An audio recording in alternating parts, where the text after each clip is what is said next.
Queen Elizabeth II has missed the whole of Royal Ascot for the first time in her 70-year reign after withdrawing due to ongoing mobility issues. Her Majesty was absent on all days of her beloved horse racing bonanza, meaning she has missed the entire event for the first time in 7 decades. The annual spectacle is famously one of the favourite occasions in her diary, with Her Majesty traditionally attending every one of its 5 days. The 96-year-old monarch has been experiencing episodic mobility issues since last autumn, which have forced her to pull out of a number of visits outside her residence. Commenting on the Queen's notable absence, royal commentator Daniela Elser highlighted how the monarch missed the whole of Royal Ascot. Miss Elser quoted a book by the Queen's dresser and confidant Angela Kelly, which said, "Only in extreme circumstances would Her Majesty not attend the equestrian event."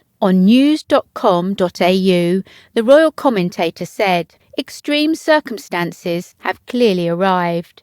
She also claimed the nation's longest reigning monarch may not be seen again in public for months. Miss Elser said, "The sad truth is, we now have a limbo queen, a monarch who rules in name only and who has tucked herself away in some Gothic monstrosity, while her children and grandchildren go out into the world and rep the House of Windsor. We may not see her in public again for months, possibly until mid to late September."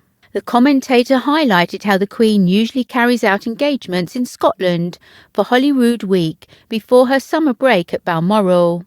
But the royal commentator said the monarch is unlikely to step out for visits during Holyrood Week and may only carry out Zoom appearances before her summer holiday. Ms. Elser's claims come as the Queen is experiencing episodic mobility issues. Concerns for the monarch's health have been highlighted since she spent a night in hospital last October, which have forced her to pull out of a number of visits outside her residence.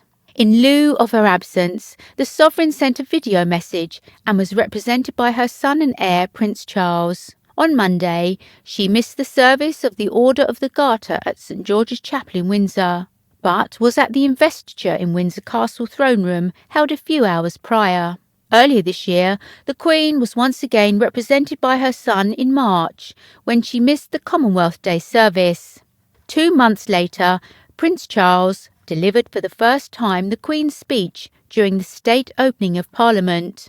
The Queen could also not attend in person the evening reception at COP26 in Glasgow last November. Similarly, due to a sprained back, she missed the National Service of Remembrance at the Cenotaph a few days later. The Queen did not step out on 3 occasions during the extended Platinum Jubilee bank holiday earlier this month. She was last seen in public on June the 5th, when she was accompanied on the balcony of Buckingham Palace by her 3 heirs, Prince George, Prince William and Prince Charles, the Duchesses of Cornwall and Cambridge, and Princess Charlotte and Prince Louis.